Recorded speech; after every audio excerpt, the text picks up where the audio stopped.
I don't want to take too much time because I want everybody to enjoy the two fabulous presentations today, Girls on the Run and our park system. And I will do some chamber updates at the end, but just some quick, it looks like everybody did mute themselves, so we're in good shape. It's a smaller group, so I'm not going to do the mute all, but everyone please take advantage of the chat. If you have any questions, just put it in the chat and I can help monitor that. And we will have some time for Q&A at the end. So I want to turn it over to Nicole Barone, Strategic Agility Group, right? Strategic Yes, that's Agility great. Group, yes. So, love Nicole, known Nicole for many years, and I get my lovely shot in the morning, my B vitamins of all sorts that I spilled the other day. Someone told me to lick it up. I'm like, But anyway, so Nicole Barone, thank you so much for doing this. Take it away. Thank you so much, Wendy, and your support with the Chamber of Commerce. I'm really so honored to present to you Mayday Health is on the way, and I could not do this alone. I have an amazing committee that has supported this 4-week series. So today is week 3 of Mayday Health is on your way, Healthy Happy Hour. We have 2 awesome speakers, and then we're going to wrap it up with some events at the end. As well, we'll have one more final week next week. So today, without further ado, we have Girls on the Run and Sydney Davis, who is the Executive Director for Girls on the Run, and she's going to walk us through a presentation right now. So I'm going to turn it over to Sydney. Thank you so much. Awesome. Thank you. I'm so excited to be here. I have my Girls on the Run shirt on, just for the record. So I'm really happy to be here. I am going to ask you all to play with me a little bit. So, you know, Girls on the Run is a youth program. So we do a lot of playful activities, and unfortunately I can't ask you to move around too much because then you wouldn't see me or the presentation. So it's really not going to feel like a true moment with us, but I'm going to try to infuse our time together, just telling you a little bit about what we do at Girls on the Run, but more importantly, giving you some fun takeaways that we do with our girls. So I think I have a slideshow. Wendy, if you want to pull that up, that would be fantastic. So my name is Sydney. Thanks for introducing me. I am the Executive Director of Girls on the Run. And I just wanted to tell you a little bit, in case you're not familiar with us, we are a national organization. Our council is a 501c3. So I started our council here in New Jersey 20 years ago, and we should be celebrating with our girls and our amazing volunteer coaches and having a 5K. And we're all in our new virtual world trying to still pivot and serve our community as best we can.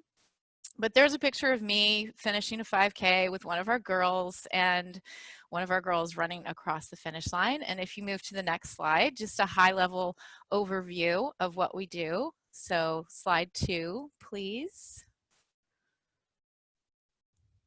I'm going to move kind of fast. You're not seeing slide 2? Nope, just the first one. Well, It looks maybe stuck. It's not advancing. It's just showing your computer with the different slides. Okay, hold on. I don't know. Let me stop share and I'm going to try again. Okay. Because I don't know if, you know, sometimes Zoom gets a little wonky. Okay, sure. Well, while we're waiting, I'm just going to keep using my 20 minutes and explain our program. So we serve girls in 3rd through 8th grade. We run 10-week programs after school, sometimes on Saturday mornings, and we infuse physical fitness with self-esteem building. So our mission is to inspire girls to be joyful, healthy, and confident, and we do that with a curriculum that creatively integrates running. So I don't know if we'll get to see that slide, but I'm sorry, but that's okay. Something's going on with. There we go. Okay.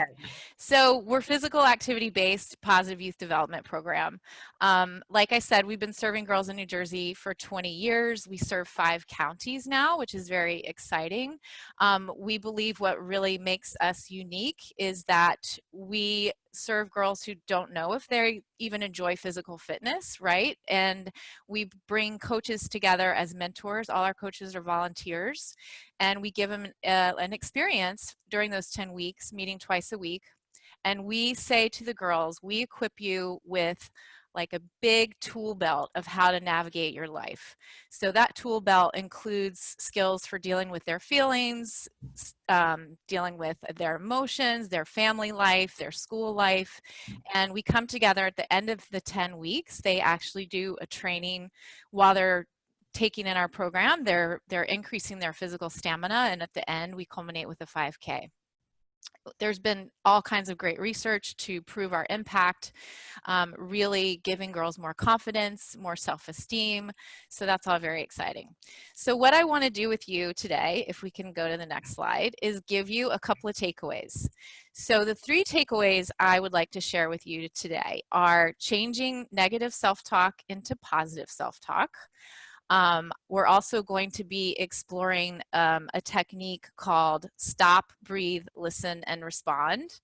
And we're going to share how to cultivate an attitude of gratitude. So I'm going to take us through these 3 strategies, and we're going to close with a visualization because it's Friday, and I think we could all kind of disconnect from our world a little bit and kind of go inward, which we also encourage our girls to do, get to know who they are inside and what makes them special. So we call that your star power. So I'm going to close with a 3 to 4 minute visualization for all of us to activate our star power before the weekend. So that's where we're going. And I do want to leave time for questions. So one of the lessons we do with the girls is we talk about how to notice what they're saying to themselves. So I'd like you all to play with me a little bit. And I would like for you to think about a negative message that you have heard from yourself to yourself recently, and notice what that message sounded like and what kind of way you said it to yourself, right? If the chat box is open, you can chat out your negative message, right? But more importantly, I'd love for you to get creative and think about how you can switch that to a positive message. So we do this physically. The girls are running laps and we get them to be thinking or walking. They are going at their own happy pace, but we get them to be thinking about this while they're moving.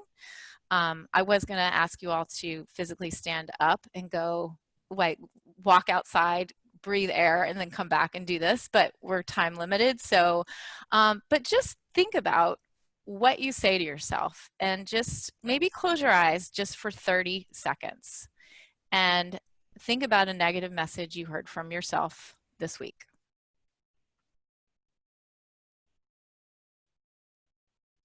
And think about when you heard this negative message, how it made you feel. And think about if your best friend was needing something from you and you said this to him or her, or you said this to your kid or your sister or a parent, right? So think about now in the next 30 seconds, still with eyes closed, what is a better message you could say instead?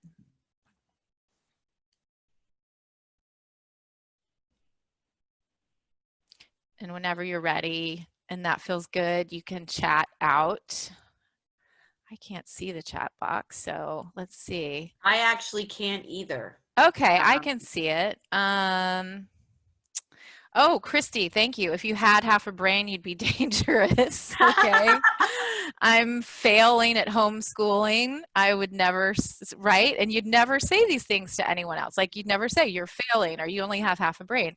So I really took note of a yoga teacher one time who said, you really need to mind what you say to yourself because yourself is listening. And it was a really simple thing to say, but it was so profound to me because I wasn't being careful with what I was saying. So I also just threw in this slide from Henry Ford, whether you think you can or think you can't, you're right. It's one of my favorite sayings. So that is one skill and strategy that we talk about with the girls. And if we can move to the next slide. And I just have a silly question. Can Sure. you see this chat box that I opened up? Can you see that or is that only me? I can see the chat box now. I had everything on No, full no, screen. no, I mean on the screen that I'm sharing. No, 'Cause we I have a can't chat see. box. Oh, okay, good. I just wanted to can't make see sure that yours. I wasn't blocking anybody's screen view of the. Yeah, That's all. I think No, we're good. no. All right, and I'm just going to encourage you. I really want this to be interactive and fun. So if any other negative self-talk that you've converted to positive self-talk, please share it out in the chat box. So another lesson we do with the girls is we talk about when you get under pressure. And I can say for myself, under quarantine, I don't even have to have a lot of pressure to now feel even more exponential. Like the littlest things can feel like bigger things. I think our fuses might be shorter. So this is something I've actually been practicing a lot. It's called Stop and Take a Breather. And I actually made up with my girls that I was coaching. You know, sometimes when we put songs or motions to things, we remember them. So I'm going to ask you to do this with me. We're going to get a little physical, nothing crazy, but show me what you would do if you needed to say stop with your whole body on 3. Ready? 1, 2, 3. Stop. Right? Just stop. Okay. And in that moment of distress, we say stop and then we say breathe. So part 2 is breathe. So show me breathe, everybody. Breathe. And then when our hands are up here, we go think. Right? So we go stop, putting them together now. Breathe. Did Sydney's volume get low, or is that just me? Yes, your volume's a little lower, Sydney. We lost you. Okay, let me see. Can you hear me now? Yes. Okay, I'll just get rid of my cool headset that makes me look like a gamer. So let's put it together. Stop with me, breathe, think, right? Because sometimes we just go right to think, right? And then respond, right? And that's the action you choose for the moment. And then review is kind of going, how do I feel about that action I chose for that moment?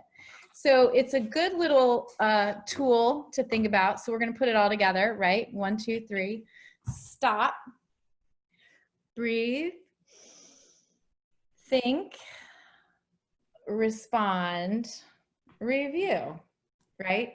And it's that pregnant moment of pause that we often just don't do the first step. We don't take the stop, right? I love a quote by Viktor Frankl, who wrote, you know, there is a moment between stimulus and response, and that is where your magic and power lies. So if this is helpful for some of you in this crazy world we're living in now, you can practice your stop and take a breather. Next slide. Oops. Hold on. Doing too many things at once. Yeah, that's fine. And then the last thing we do, well, we do actually a lot more things. These are all just kind of single lessons I pulled out because they're things that I'm leaning into myself. So I thought they would be helpful for those of you tuning in today, is we talk about how important it is to have an attitude of gratitude. And now more than ever, I find that my rituals, I say this to my staff too, like having bookends, starting and ending a meeting, starting and ending a day with something you're grateful for. And I love this quote by Rumi that says, if you only say one prayer in a day, make it thank you. So whatever practices work for you, if it's a morning thing, if it's before a meal thing, but actually having kind of a sacred moment where you are just, wow, that's great. I'm so grateful for this moment. And actually put your hand on your heart for a second. Sometimes my grandma was from the South, and my favorite expression from her was bless it, bless it. And sometimes I just rub my heart and say, bless it, because it helps me be grateful that my heart is beating. It helps me give myself self-compassion in those moments that I might be kind of hard on myself, going back to the negative self-talk. So sometimes just give yourself a bless it. That's Sydney's own little weird thing. But yeah, cultivating that attitude of gratitude is really important in this time. And then the last thing I want to do with you is our little visualization. So if you could put up the next slide, and we're going to take a moment, and if you aren't comfortable doing this on camera, you can go off camera, but I am going to ask you to get really comfortable wherever you're seated. I'm going to ask you to close your eyes down. If you're not comfortable closing your eyes down, maybe pick a star on this slide to just fix your gaze on, and just take a few deep breaths. And as you breathe out, relax your body from your toes all the way up to your shoulders and up to the top of your head. And I want you to imagine you're standing on a hill at dusk. It's just starting to get dark. You're looking up at the night sky. And gradually, as the sky is getting darker, you see stars coming out one by one until the sky is just filled with twinkling stars. And take a minute and think about how awesome it is that some days you can see the sun, the moon, and the stars all at the same time. And now focus just on one star and make it your star and see it getting brighter as you look at it. Think about how special it is and how there's not another one in the sky that is just like it, with the same brightness, that is just the same size, and that sits in the same spot. And although all stars have similar qualities, they're filled with energy, radiate light, still, there's not another star in the sky just like yours. Not another one that twinkles in just the same way. It's beautiful and unique. So you are like that star. Although you are one of millions of people, there is just one you. So inside of you is a star, like the one in the sky. Maybe it sits inside you right near your heart, and it is connected to every organ and cell in your body. It radiates its light through the twinkle in your eye, the kindness and love in your heart, and the special and unique qualities that are you. So take a minute and think about all the ways you shine in your life, with your family, with your work. And just like some nights there are clouds and you can't see the stars, some days it's hard to see the light inside of you. Maybe clouds of doubt, negative thinking show up, and you think, I can't do this, or I'm not good enough. Maybe some days all you can see or hear are things that make you feel bad. So take a slow, deep breath in. Can you guys get ready to exhale, release that breath. And imagine that when you release your breath, it's like the wind that moves the clouds away, so you can see the stars again. When you breathe, it moves the negative thoughts and ideas that made it hard to see and feel the light inside you. So let's breathe one more time. Breathe in and breathe out, and see that sparkly light inside of you. And remember, just like the stars in the sky, your light is always there inside you, somewhere close to your heart.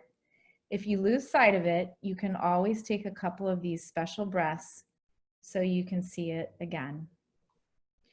So take a moment, focus again on your star in the sky.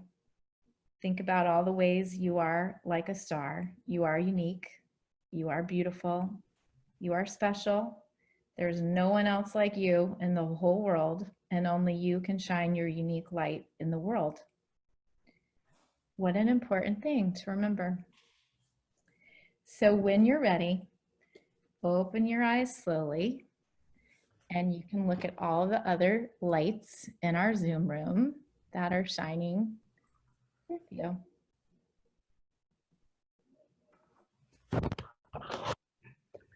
That was so beautiful, Sydney. Thank you so very much. You're welcome. And I have one last slide / announcement, which is Girls on the Run is having a virtual 5K. We are still celebrating the confidence of girls in every way possible, even virtually. And a virtual 5K, you can invite everybody all over the world. So that's kind of special. It's free. It's open to everyone. If you don't like running, you can walk. You have the whole weekend to complete it. We even have little fitness challenge cards, so you can make something else up if you want.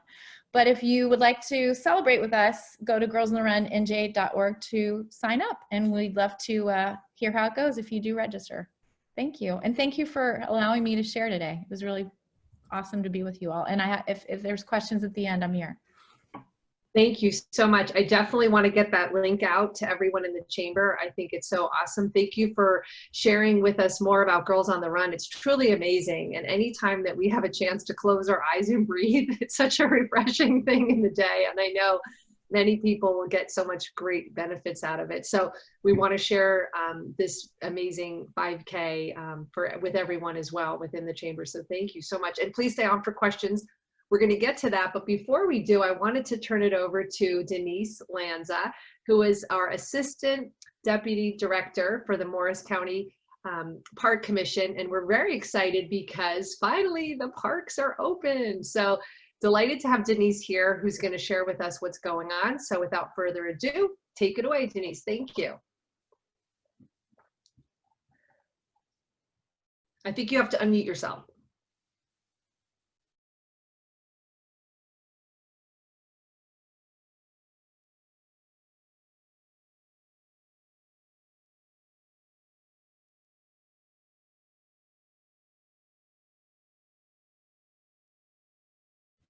Denise, can you unmute yourself? I think you're muted here.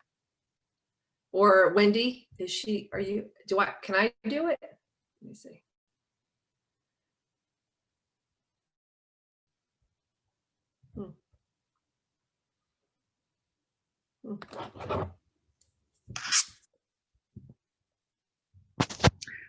Okay, I got it.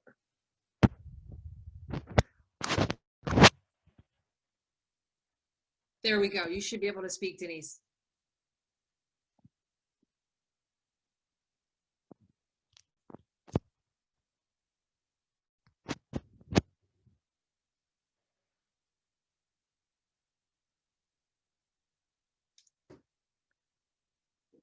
Okay, can everyone see my screen?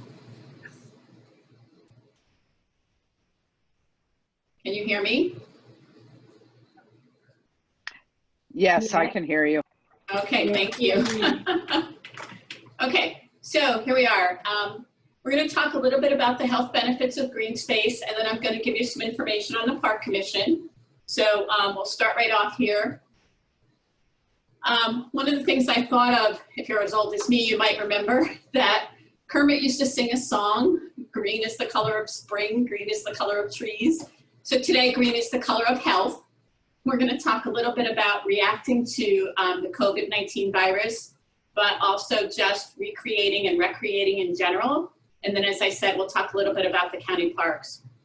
So the first part of this is really just about the data and the information. Our outdoor activities are opportunities for people to connect to nature and social groups. We also find that it's important if people make this a key part of their day. And we also know that being outdoors creates lots of positive benefits for us health-wise.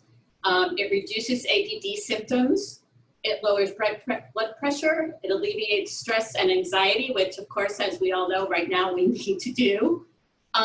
We also find that people who live close to parks are more active, which kind of makes sense, and that children who have access to open space have lower BMIs over time. And also that your physical activity increases if you have a park or a trail close to your house. We also know from research that every dollar spent on trails saves $3 in medical expenses.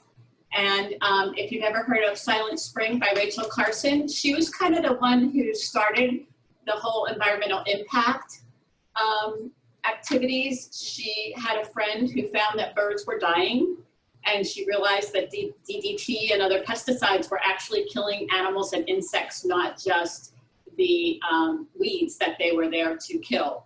So the Environmental Protection Agency was actually started after her efforts.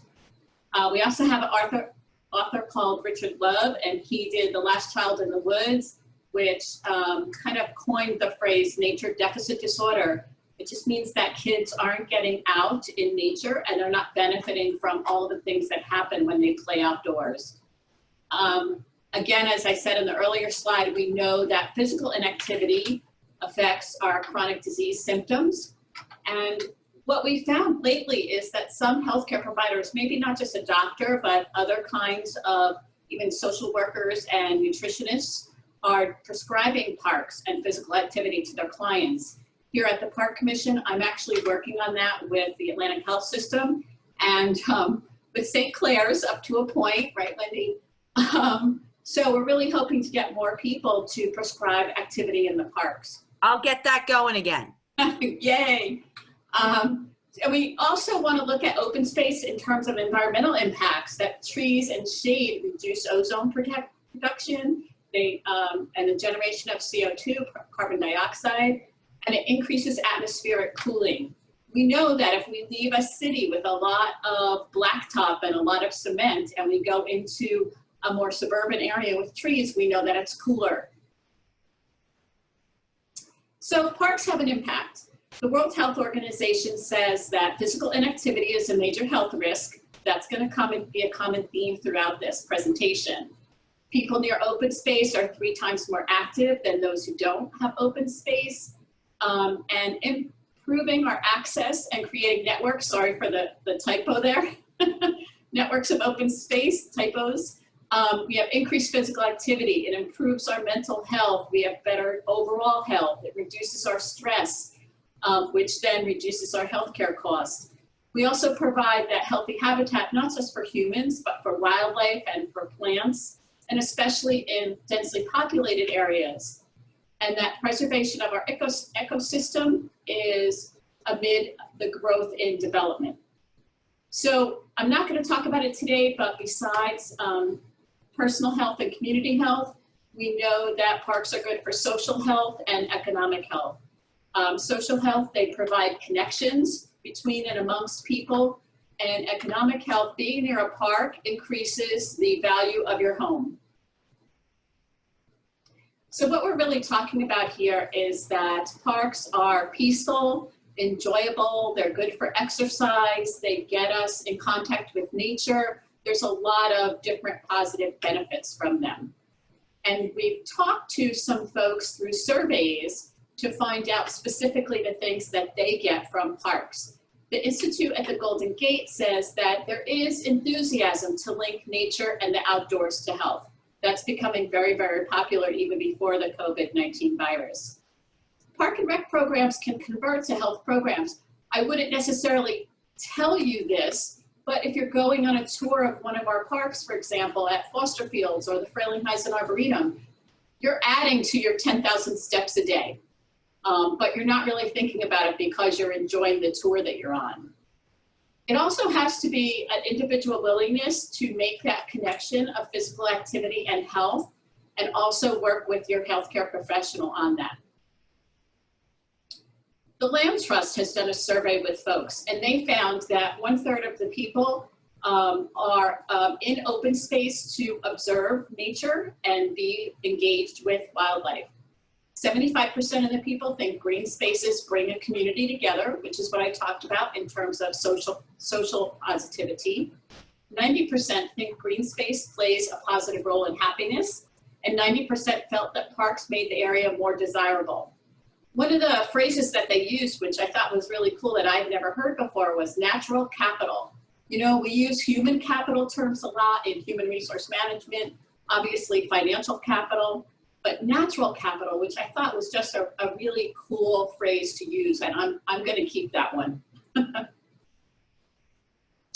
So also at the University of Illinois, one of the professors found that parks and open space provide opportunities for better health regardless of socioeconomic status, which is really important.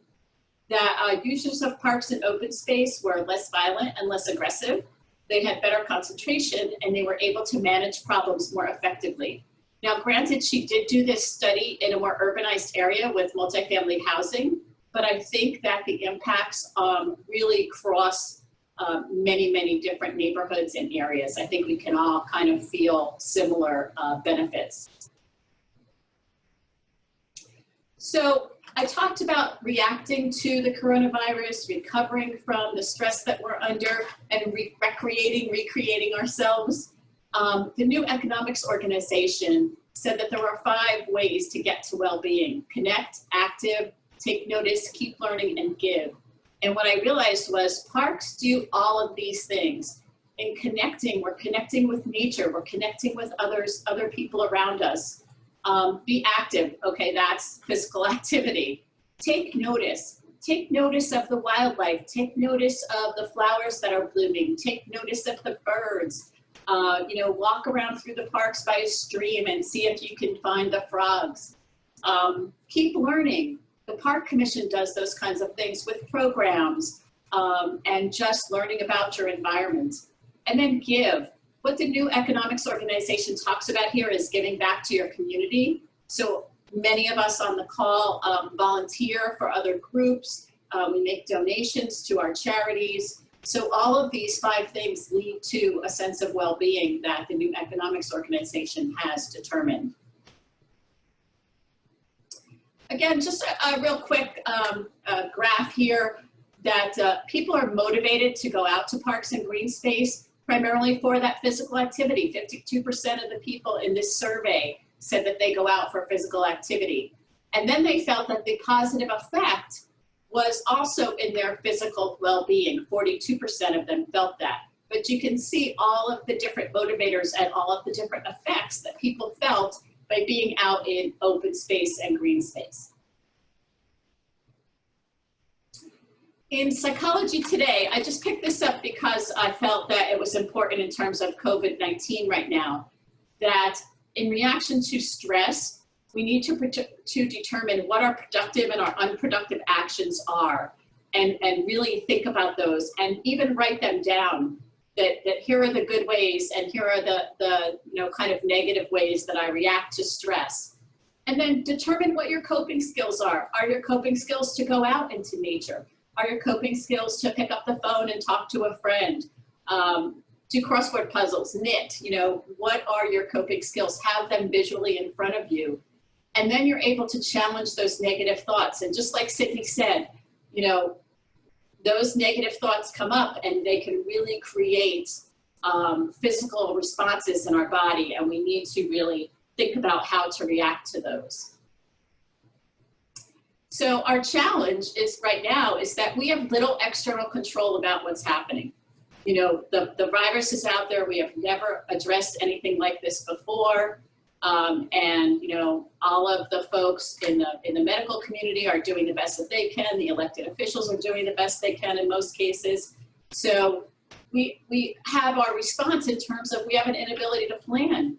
Hey, Memorial Day is coming up. Most people would be going someplace, and I have a feeling that there's a very serious impact on our plans for the weekend, our plans for the summer.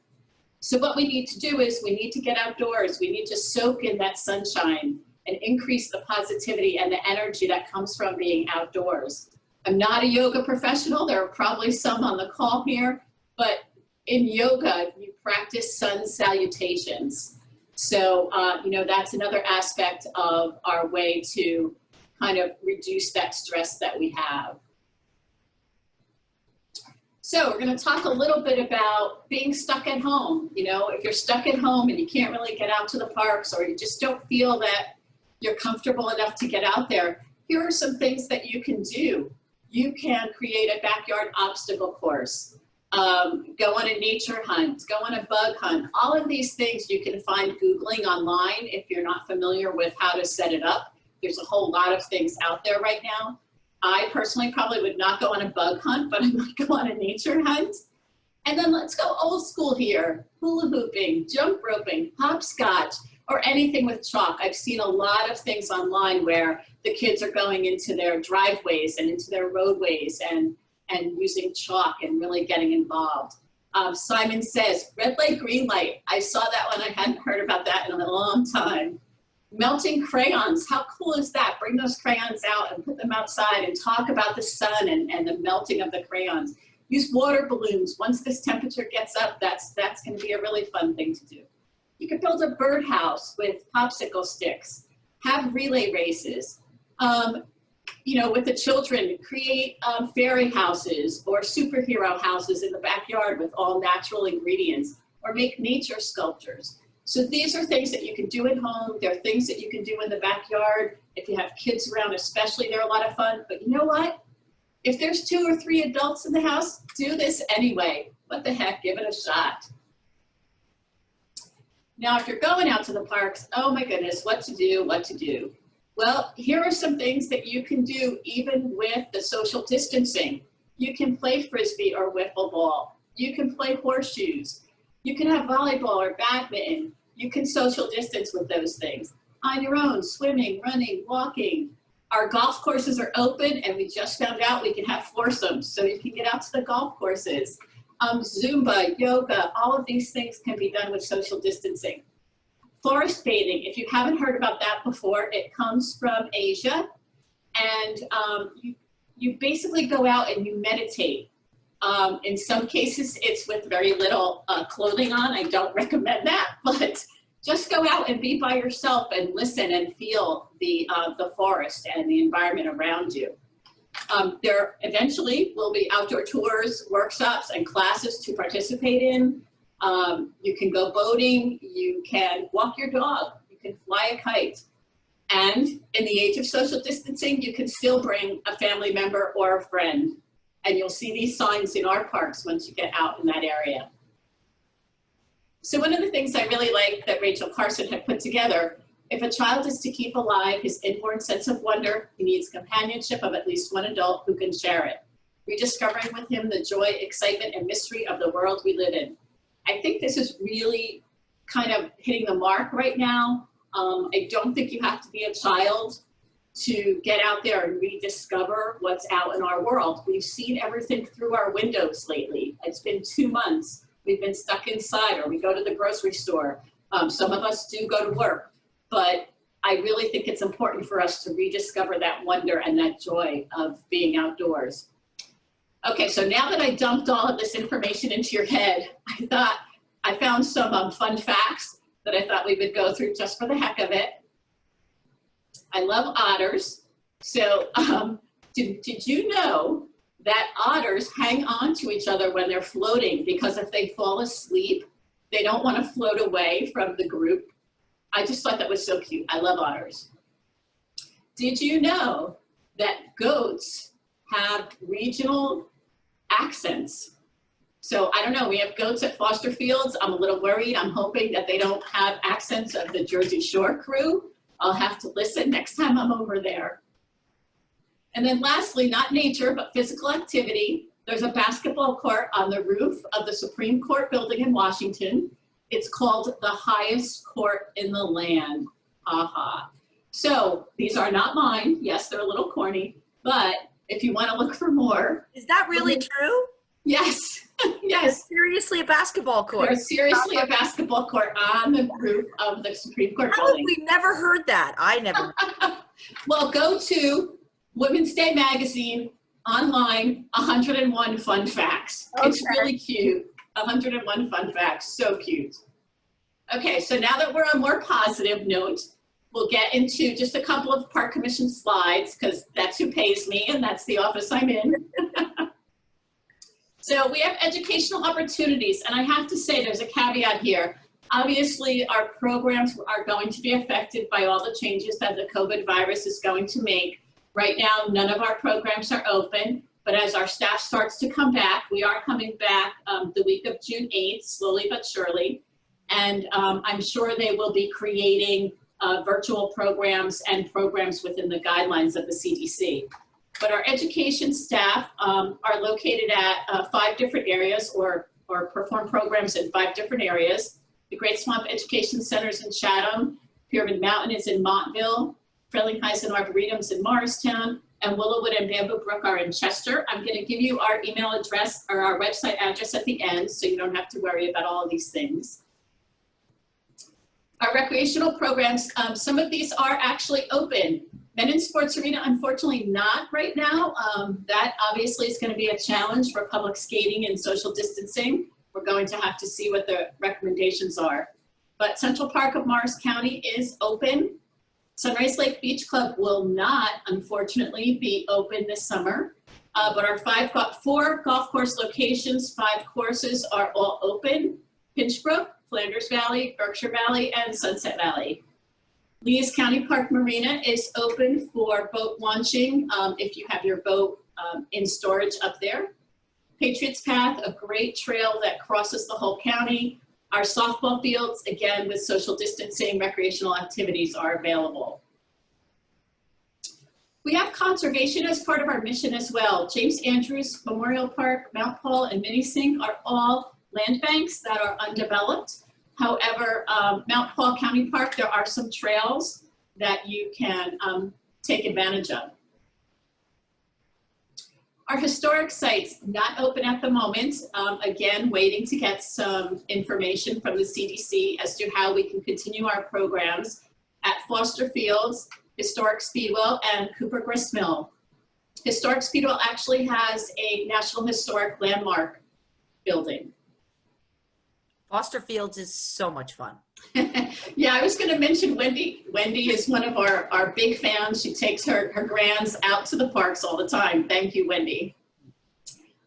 Also, right now, our reservations are on hold, but we do have meeting facilities available. Long Valley? That's Schooley's Mountain Park. Ah, my sister had her 50th party there. We've had a few family parties there too. That's the porch at the lodge at Schooley's Mountain Park. Awesome. It's awesome. So you can have banquets, parties, as Wendy just said, and I have had family parties there as well. We have outdoor tents, we have picnic shelters, and hopefully as things return to our new normal, we will have these facilities open for family and group use. So on your own, here's our general purpose parks, our multi-use parks that have trails, picnic areas, softball fields, picnic shelters. That photos Lawanica Brook Reservation. That Lawanica Brook has 4 miles of trails available. I will mention that the last 2 summers we have had bike rentals available at Lawanica, and right now those are still in storage. Again, we're trying to figure out how that's going to work. But we have parks all throughout the county, and you are able to go there and take advantage of the trails, maybe even bring a lawn chair and sit and read under a tree. So as I mentioned, our programs right now are kind of on hold. Hopefully they'll be back again sometime in the near future. But there's kids programs, adult classes, there's ice skating lessons at Menin Arena, hockey. For public events, we have historic site activities, gardening at our 3 Arboreta. Special events, we have had Fairy Day, which is really popular. The kids build fairy houses at the Frelinghuysen Arboretum, and you can go walk all over and find them. Country Fair at Foster Fields, that's usually in the fall. So again, the reaction to COVID is going to have us, this word is overused, but it's going to have us pivot on how to present our programs, but hopefully we will get back to assuring that we can provide for the county and our visitors. So here's our website, morrisparks.net. It is regularly updated with what's open, what's available, what the guidelines are for use. And then my email there for any questions. Obviously, we'll take questions now, but any questions that you might have for me, that's my email address. So thank you so much for inviting me and popping in today to listen. I really appreciate it. Thank you so much, Denise. That was so fabulous. We really appreciate it. A couple of new words, and there was some great activity in the chat, but I'm going to let everybody formulate their questions in just a second. Nature deficit disorder. So that's awesome. Wow. Yes. Check out his book or go online. It's really interesting. Very fascinating. Nature Capital was another one, and just, just sharing, everything that you had, that's what's available, which is amazing. And like you said, really take advantage of a long weekend by just going out to nature and hiking, because there's all of our plans are gone, right? Most of them, we can't really go to the shore. I mean, you can, but you know. Yeah. So you're going to be staycationing for this weekend, I think. Yeah, I just got word. My dad, my dad rents this big house with like 7 bedrooms, 6 bathrooms for a bunch of us to all go in his community, and where my sister also lives. And they've canceled all short-term rentals for the summer, which makes sense. It makes sense, but it's sad. Yeah. Yeah. So thank you, ladies, for both being here today. And I want to turn it over. We have about a minute or two for questions. Anything else? So Christy has one. Yep. Oh, unmute yourself. I don't know why this isn't working because I have to ask to unmute. Okay. Here Well, we I've go. unmuted myself now. So I had 2 quick questions, 3 actually. One, is Sydney's meditation going to be recorded and released? 2, has Willowwood opened again yet? And 3, any suggestions, and I don't know if other people have run into this. I live close to the Columbia Trail, and I can't go on it because people are not social distancing and they're not wearing masks.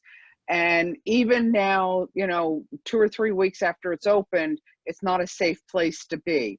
So there may not be an answer to that, but can the county do anything to enforce this so that those of us that need to be protected can still enjoy the outdoors? I'm tired of walking around my suburban neighborhood. This has gotten really old. Right.